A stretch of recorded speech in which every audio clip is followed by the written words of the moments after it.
छत्तीसगढ़ के बहुचर्चित 3200 करोड़ के शराब घोटाले में अब सुप्रीम कोर्ट ने भी सख्ती दिखाई है। कोर्ट ने ईओडब्ल्यू और ईडी को तय समय सीमा में जांच पूरी करने के निर्देश दिए और इस घोटाले में कांग्रेस शासनकाल के कई बड़े नाम सलाखों के पीछे हैं। वहीं कोर्ट के आदेश के बाद प्रदेश में सियासी पारा भी चढ़ गया। इसी पर देखिए ये रिपोर्ट।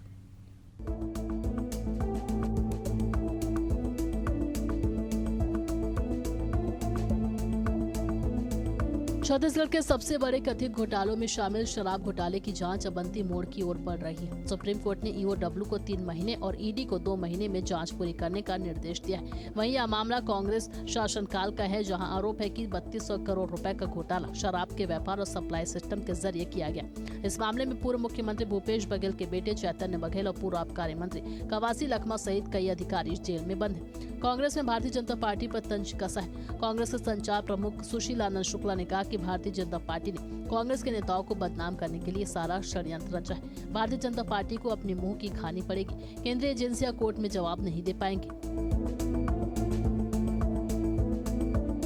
ऐसी जानकारी हमें भी आई है कि सुप्रीम कोर्ट ने ईडी को कहा है कि शराब घोटाले की जांच 2 महीने में पूर्ण करे और ईओडब्ल्यू को कहा है कि इस पूरे घोटाले की जांच पर 3 महीने में पूरा करे। दरअसल ये जो शराब घोटाला है ये ईडी, सीबीआई, आईटी और ईओडब्ल्यू के द्वारा भारतीय जनता पार्टी के इशारे पर लिखी गई एक छद्मपट कथा है। सारा प्रदेश जानता है कि कांग्रेस के नेताओं को बदनाम करने के उद्देश्य से भारतीय जनता पार्टी ने इस षड्यंत्र को रचा है।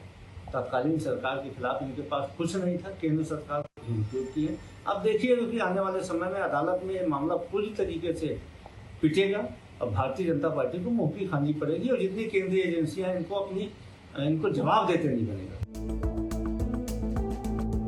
वहीं सुप्रीम कोर्ट के निर्देश पर मंत्री गुरु खुशवंत साहब ने कहा कि मुख्यमंत्री विष्णुदेव साय सरकार भ्रष्टाचार पर जीरो टॉलरेंस अपना रही है। भ्रष्टाचार पर कार्रवाई के लिए संकल्पित है। सरकार के बनते ही कार्रवाई शुरू हो चुकी है, चाहे शराब घोटाला हो या पीएससी घोटाला हो और अन्य पर कार्रवाई हो रही है। अब जब सुप्रीम कोर्ट ने संज्ञान ले लिया है तो और भी तीव्र गति से कार्रवाई होगी।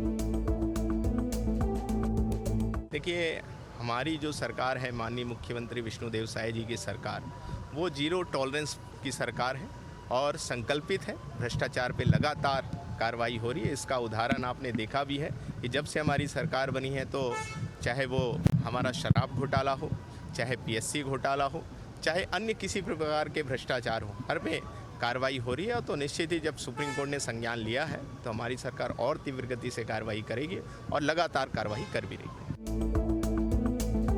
फिलहाल इस घोटाले की जांच में 1 दर्जन से ज्यादा अधिकारियों को भी गिरफ्तार किया जा चुका है। सुप्रीम कोर्ट की सख्ती के बाद अब देखने वाली बात होगी कि कौन कौन और इस जांच के घेरे में आता है। अब जबकि सुप्रीम कोर्ट ने समय सीमा तय कर दी है तो क्या अगला बड़ा नाम सामने आएगा? शराब घोटाले की इस जांच से छत्तीसगढ़ की राजनीति में उबाल तय है।